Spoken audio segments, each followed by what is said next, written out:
메디컬 푸어, 천정부지로 치솟는 병원 치료비와 또 약값을 감당하지 못해서 집까지 내다 팔아야 할 지경에 이른 환자와 가족을 뜻하는데요. 어떻게든 이 아픈 가족을 살려야 한다는 생각에 고가의 신약에 희망을 걸다 보니 메디컬 푸어로 전락하는 사례가 늘고 있다고 합니다. 박광식 KBS 의학 전문 기자가 나와 있습니다. 어서 오세요. 네.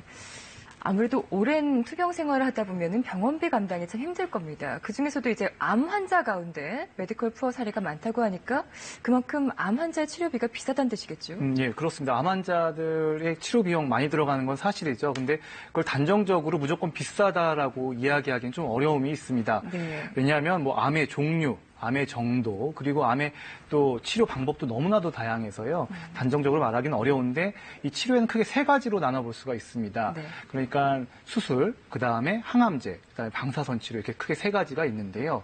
수술은 뭐 암을 제거하는 거고요. 약은 항암제 약은 암세포를 말려 죽이는 거고 그다음에 방사선 치료는 말 그대로 방사선을 쬐서 죽이는 겁니다. 네. 근데 이 수술도 또 다양하죠. 개복 수술보다는 비용 측면에서 볼 때 개복 수술보다는 복강경 수술이 더 비싸겠고요. 또 요즘 최신 로봇 수술은 더 비싸겠죠. 뭐 이건 뭐 1,000만 원이 넘어가겠죠. 또 항암제도 방사선 치료도요. 네. 너무나도 효능과 효과에 따라서 천차만별이어서 일단 가격을 뭐 무조건 비싸다 아니면 또 안 비싸다 이렇게 나누기는 좀 무리가 있습니다. 네. 그러니까 치료 종류가 참 많은데 어떤 게 가장 좋다라고 하기보다는 환자의 어떤 상태나 선택에 따라서 이제 치료 방법이 결정되는 것 같아요. 가장 비싼 치료가 있다면 뭐가 있을까요? 박 기자. 예, 그냥 가장 지금 질문 듣고 머릿속에 가장 먼저 떠오르는 네. 거는 방사선 치료의 끝판왕이라고 불리는 게 있습니다. 바로 양성자 치료인데요. 네. 이 양성자 치료 같은 경우는 기본 한 10회, 뭐 암 종류마다 좀 다르긴 하겠지만 기본 한 10회에 한 1,500만 원 정도입니다. 한 개인이 부담하기에는 좀 엄청나게 고가죠. 그렇군요. 그런데요, 제가 이번에 취재를 하면서 또 생각이 바뀌었습니다. 네. 바로 이 최신 고가 항암제, 이 치료 비용이 진짜 어마어마하더라고요. 네네네. 그래서 왜냐하면 사실 지금까지 수술이나 앞서 말한 뭐 이 방사선, 기존 항암제들은요, 수술은 그냥 딱 한 번만 치료받으면 됐고요. 기존에 있는 뭐 방사선 치료나 항암제도 한 뭐 10번이면 10번 딱 받고 종료되는 형태의 치료 방법이었습니다. 네. 근데 최신 항암제들은 조금 그 형태가 달라요. 그러니까 항암제를 계속 맞아야 되는 겁니다. 그 항암제를 계속 맞아야 암세포를 억제하고 있기 때문에 결국 그 치료비가 계속 누적이 되면은 이 1,000만 원도 우습게 넘어가는 겁니다. 결국엔 네. 뭐 집도 팔고 카드빚도 내고 하는 이런 상황이 발생하는 거죠. 값도 비싸고 또 계속 복용해야 하는 그런 번거로움이 있음에도 이런 최신 항약 약품들이 인기가 많은 거예요. 일단 다른 항암제하고 다르게 네. 부작용은 적으면서 효과가 좋기 때문입니다. 그렇군요. 항암 신약 치료를 하다 보니까 약값을 감당하기 어려워서 메디컬 푸어가 된다. 대체 얼마나 약값이 비싸게 그 정도 지경에 처하게 될까요? 일단 가격이 상상을 초월합니다. 일단 최신 고가 항암제가 처음에 나왔을 때는 한 번 주사를 맞는데 거의 1,000만 원가량 합니다. 그런데 이걸 3주에 한 번씩 맞아야 되거든요. 네. 그러면 1년이면 17번, 1억 7천만 원이 들어갑니다. 근데 물론 지금은 그 약이 한 2차례 정도 가격이 내려서요. 한 번 맞을 때 한 300, 400 정도로 줄었습니다. 그런데 여기에 치료비, 입원비, 뭐 간병비, 검사비까지 합치면 1년에 뭐 1억은 그냥 쉽게 넘어가는 겁니다. 그렇군요. 그래서 저희 취재진이 이런 어려움을 겪고 있는 환자들을 한번 직접 만나봤는데요. 화면 보시면서 한번 설명하겠습니다. 폐암 사기 남편을 둔 김성순 씨는 이 30년 넘게 살아온 집을 내놨습니다. 이 5남매를 키워 출가시킨 추억이 많이 담긴 집이지만 네. 엄청난 남편의 폐암 치료비 때문에 이 집을 내놓은 겁니다. 남편인 이성목 씨가 새로 나온 면역 항암 주사제를 한 번 맞는데 드는 비용은 340만 원가량입니다. 3주에 한 번씩 지금까지 6차례 맞았는데 2천여만 원이 들었습니다. 우리한테는 굉장히 고액이에요. 근데 너무 억울하잖아요. 주사약이 있는데 저 주사를 맞으면 사는데 돈이 없으면 어떻게 하겠어요. 그게 너무너무 억울했어요. 그래서 저 집이라도 내놨지만 실제로 주사를 맞은 뒤 이 씨의 암세포 크기는 20% 줄었습니다. 이 씨 가족에게는 마지막 희망이 생긴 거지만 앞으로 얼마나 버틸 수 있을지 막막한 상태입니다.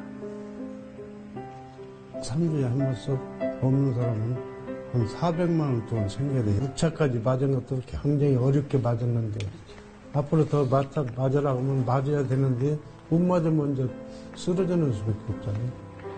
이들 부부뿐만이 아닙니다. 폐암 4기인 노종환 씨도 항암 신약 치료를 받으며 6년 넘게 삶을 이어가고 있습니다. 주변에서 기적이라고 말할 정도로 건강은 좋아졌지만 이 기간 노 씨 가족의 카드 빚은 눈덩이처럼 불어 5천만 원을 넘어섰습니다.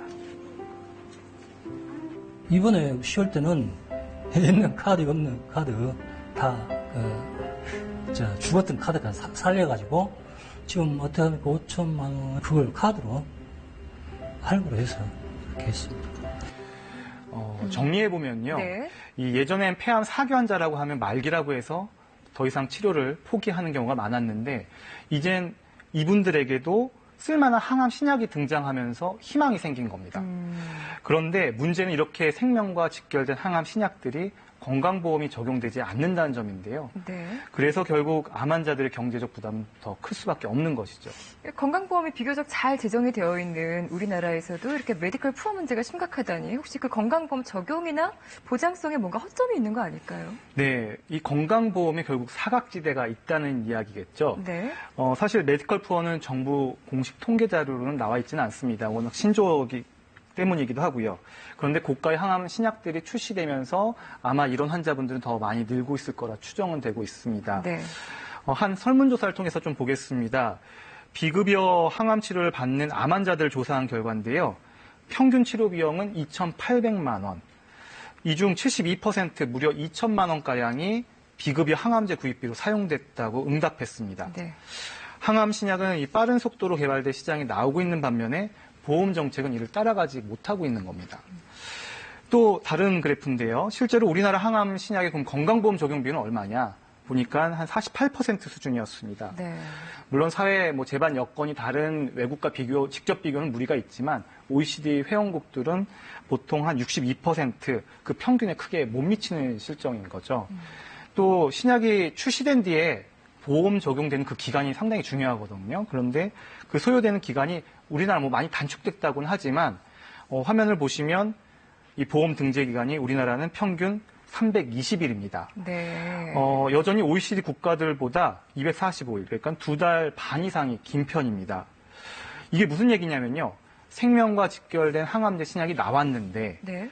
다른 것도 아니고 이 보험 적용되는 시간이 더뎌서 이 시기를 버틸 돈이 없으면 약을 못 쓰고 숨질 수도 있다는 얘기입니다. 그러니까 일단 이 신약이 출시되고 보험 적용을 받는 시기를 좀 줄이는 것도 필요할 테고, 근데 이게 뭔가 절차가 복잡한 모양이죠. 왜 이렇게 오래 걸리는 걸까요? 예, 일단 일단 어떤 항암제의 개발 과정, 그리고 그 건강보험 적용될 과정을 갖다 좀 살펴보면요. 네. 일단 약이 개발되면 임상시험, 안전성과 유효성을 따져보고 검토를 해서 식약처가 시판 허가를 해야 되겠죠. 그리고 나서 그러면 시장에 출시가 됩니다. 그 상황까지는 순수하게 약의 임상 효과만을 본 거기 때문에 네. 아직까지는 시장 가격, 고가의 비급여 상태입니다. 그러니까 돈이 있는 고소득층 환자들은 혜택을 볼 수 있고요. 그리고 저소득층은 아예 접근조차 어려운 겁니다. 결국엔 이 순전히 이제 또 건강보험 적용되는 결국 이 과정이 중요한데요. 빨리 네. 건강보험이 적용돼야 되지 않겠습니까? 그러니까 이 기간 동안에 하루가 다급한 암 환자들은 어떤 빠른 조치라든지 지원이 이루어져야 한다. 예, 그렇죠. 네. 그렇습니다. 예. 어떤 대책들이 마련되고 있을까요? 이 메디컬 푸어를 줄이기 위해서. 예, 일단 메디컬 푸어를 줄이기 위해서 일단 임시적으로나마 지난 다행히도요. 2013년에 정부가 이 저소득층 의료비 지원 방안을 내놨습니다. 그게 중증질환 재난적 의료비 지원 사업인데요. 네. 중위소득 100% 이하 가구가 고가의 항암 치료비를 사용했을 경우에 그 치료비를 지원해 주는 겁니다. 그래서 치료를 다 받고 한 60일 이내에 건강보험에다가 청구를 하면 심사를 해서 본인 부담금의 한 50에서 한 70% 정도, 그러니까 최대 2천만 원까지를 지원해 주고 있는 프로그램이 있습니다. 네. 그런데 이것도요, 사실 또 예산이 얼마나 확보되느냐에 따라 조금 좌지우지 될 수도 있고, 또 2천만 원이면 사실 항암제를 계속 맞아야 하는 환자들에게는 이것도 좀 제한적일 수밖에 없습니다. 그렇군요. 현재 그 메디컬 푸어를 걱정해야 하는 암 환자가 얼마나 되는지 혹시 추정이 되고 있어요? 사실 메디컬 푸어 암 환자 추정 거의 어렵습니다. 네. 하지만 2011년 자료인가요? KDI에서 이 메디컬 푸어, 즉 자산을 처분하는 이런 분들이 한 68만 가구가 된다고 보고된 바가 있습니다. 네, 알겠습니다. 자, 박강식 의학 전문 기자와 함께 메디컬 푸어 문제 진단해봤습니다. 고맙습니다.